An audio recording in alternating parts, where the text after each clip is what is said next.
Hi everyone, this is Muhammad Aslan and I'm going to give few sessions on SAP Fico.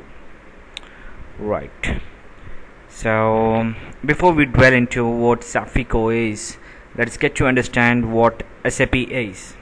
First of all, let me correct myself that it's not SAP, it should be called as SAP. Okay, so let's see what SAP is.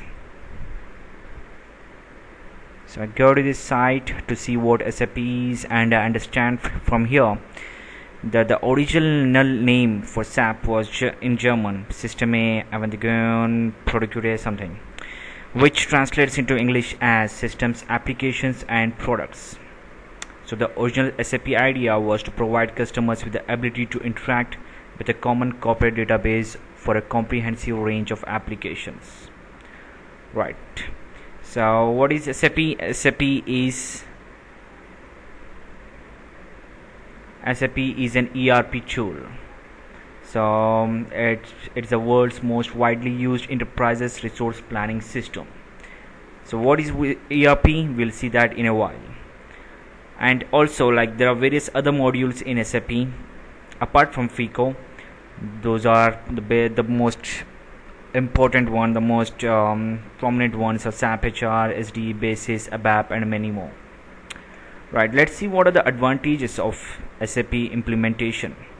So the business benefits of implementing SAP would be improving alignment of strategies and operations, productivity and insight, reducing costs through increased flexibility, support changes, industry requirements, reduce risk, optimize IT spending. You can get those details from sap.com, this link. Right, so let's go back to the presentation and let's see what SAP stands for, what ERP is. Fine, so let's see a company scenario which deals without ERP. So there is no centralized system here. So as you know that a big company will have various departments like the sales team, the inventory team, the finance team, the HR team, the factory, and the deal with the vendors, and obviously they have customers.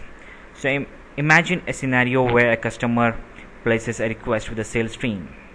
So they got to check with the inventory team whether they have the inventory or not.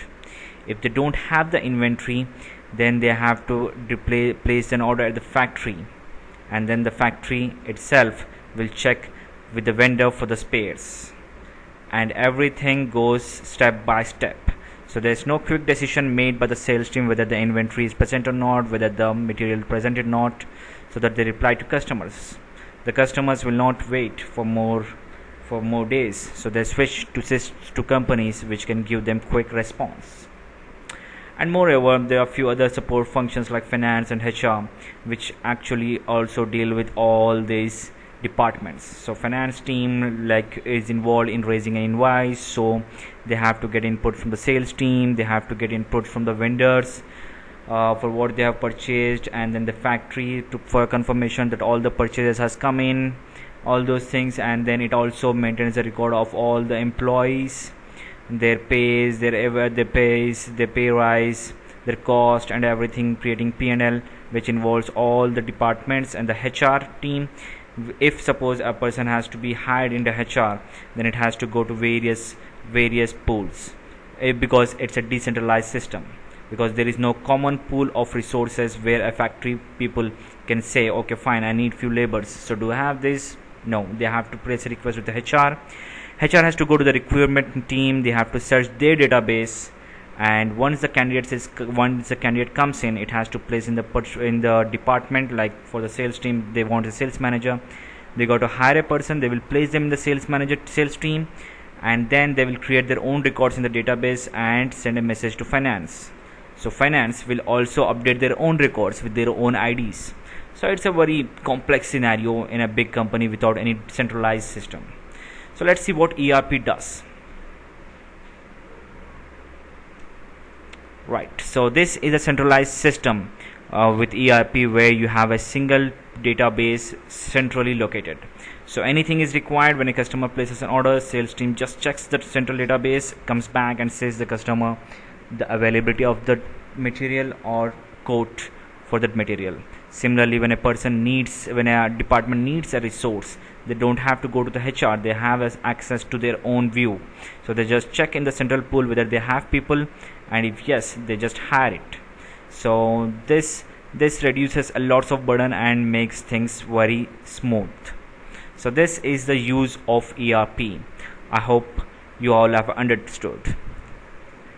Fine. So this is where SAP comes. So SAP creates an ERP, enterprise resource planning environment, wherein it's been segregated into different modules: SAP HR, SD Basis, ABAP, Fico, and many more. Fine. So how do you access SAP? So right now we use an integrated development environment that is called SAP IDS. So environment for working with SAP. So you can get more details on SAP from here, from this website.